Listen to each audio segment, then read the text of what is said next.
उत्तर प्रदेश के मुजफ्फरनगर जनपद के फुगाना थाना क्षेत्र में एक सनसनीखेज मामला सामने आया, जहां एक 15 वर्षीय नाबालिग किशोरी ने अपने पड़ोसी युवक पर बंधक बनाकर दुष्कर्म करने और बाद में जहरीला पदार्थ देकर जान से मारने की कोशिश करने का गंभीर आरोप लगाया। मामले में स्थानीय स्तर पर सख्त कार्रवाई न होने का दावा करते हुए पीड़िता ने परिजनों के साथ वरिष्ठ पुलिस अधीक्षक कार्यालय पहुंचकर आला अधिकारियों से न्याय की गुहार लगाई। वहीं मामले की गंभीरता को देखते हुए पुलिस प्रशासन ने विभिन्न तकनीकी पहलुओं पर सघन जांच शुरू कर दी है।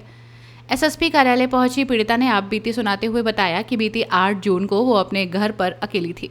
आरोप है कि इसी दौरान पड़ोस में रहने वाली मोनिका नाम की महिला उसे बहला फुसलाकर अपने घर ले गई। पीड़िता का आरोप है कि मोनिका ने उसे जबरन अपने देवर सुनील के कमरे में धकेल दिया था, जहां आरोपी सुनील ने उसके साथ कई बार दुष्कर्म किया। पीड़िता का यह भी आरोप है कि वारदात को अंजाम देने के बाद आरोपियों ने उसे जबरन कोई जहरीला पदार्थ खिला दिया और गंभीर हालत में उसे उसके घर के बाहर छोड़कर फरार हो गए। मुंह से झाग निकलता देख बदहवास परिजन उसे तत्काल शामली के एक अस्पताल ले गए, जहां इलाज के बाद उसकी जान बच सकी।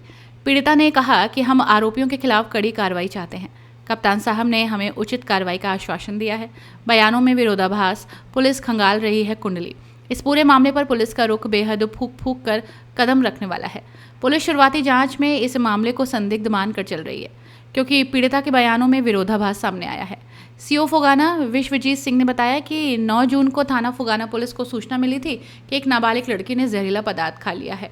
सूचना पर जब पुलिस टीम अस्पताल पहुंची तो पीड़िता से बात की तो उसने स्वयं लिखित या मौखिक तौर पर बताया था कि उसने गलती से कोई जहरीला पदार्थ खा लिया है। सीडीआर और तकनीकी साक्ष्यों से साफ हो गई तस्वीरें। सीओ के मुताबिक अस्पताल में दिए गए पहले बयान के करीब 1 घंटे के बाद ही लड़की ने अपना बयान बदल दिया। इसके बाद 2 दिन पहले पीड़िता की मां की ओर से थाने में एक शिकायती पत्र मिला, जिसमें सुनील और उसकी भाभी मोनिका पर सामूहिक साजिश और दुष्कर्म का आरोप लगाया गया। सीओ विश्वजीत सिंह ने स्पष्ट किया कि चूंकि बयानों में बार बार बदलाव हुआ है, इसलिए मामला प्रथम दृष्टया संदिग्ध प्रतीत हो रहा है। पुलिस इस मामले के सभी पहलुओं की गहराई से जांच कर रही है। आरोपियों और पीड़ित के परिवार के कॉल डिटेल रिकॉर्ड्स खंगाले जा रहे हैं।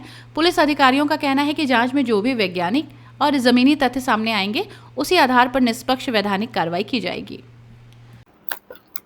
सर, एक पीड़िता में आरोप लगाया था किसी ने वो रेप किया, पलट जाएगा, क्या कहते हैं? दिनांक 9 जून को थाना फुगाना पर एक सूचना प्राप्त हुई कि किसी नाबालिग लड़की के द्वारा जहरीला पदार्थ खा लिया गया है। उसकी जांच पर जब फुगाना पुलिस हॉस्पिटल में गई तो वहाँ उस लड़की से बातचीत करने पर उसने स्वयं ये बताया कि गलती से मैंने जहरीला कोई पदार्थ खा लिया है, और उसके 1 घंटे बाद ही उसके द्वारा फिर अपना स्टेटमेंट चेंज किया गया। अभी थाने पर 2 दिन पहले ही एक सूचना प्राप्त हुई है कि उसके द्वारा उसकी एक मदर है, उनके द्वारा एक एप्लीकेशन दी गई है कि उनकी बेटी के साथ सुनील और उसकी भाभी ने उसके साथ रेप करा दिया है।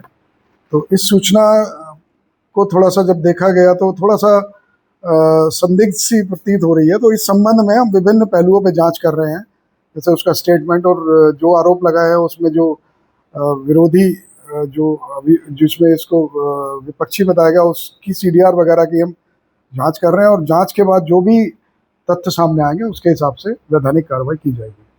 Thank you. एक हमारे पड़ोस में मोनिका है, वो अपने घर बुला के ले गई थी मुझे, कि बोल रही थी कि चल मेरे घर पे चला, और फिर उसने मेरे अपने देवर के साथ बलात्कार करवाया मेरे साथ। फिर उन्होंने मेरे को जहर पिलाया है, और जहर पिला के फिर मेरे घर पे छोड़ गए हैं।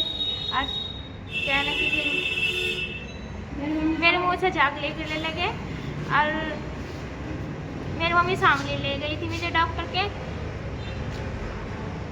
के लेके गई थी। फिर कितने दिन हो गए अब तक कार्रवाई नहीं हुई थाने में गए थे? 4-5 दिन हो गए, 6 दिन हो गए, कोई कार्रवाई नहीं हुई? नहीं कोई कार्रवाई। आज कप्तान साहब के पास आए कप्तान के पास साथ के गए थे। उन्होंने क्या आश्वासन दिया? उन्होंने बस बोल रहे थे कि चढ़ जाएगी। अब आप क्या चाहते हो? जो आरोपितों के खिलाफ क्या कार्रवाई चाहते हो? कार्रवाई चाहते हैं। ठीक। अपनी राय हमें कमेंट बॉक्स में ज़रूर दें। ऐसे ही लेटेस्ट अपडेट्स के लिए हमारे चैनल रॉयल बुलेटिन को लाइक, शेयर और सब्सक्राइब करना ना भूलें।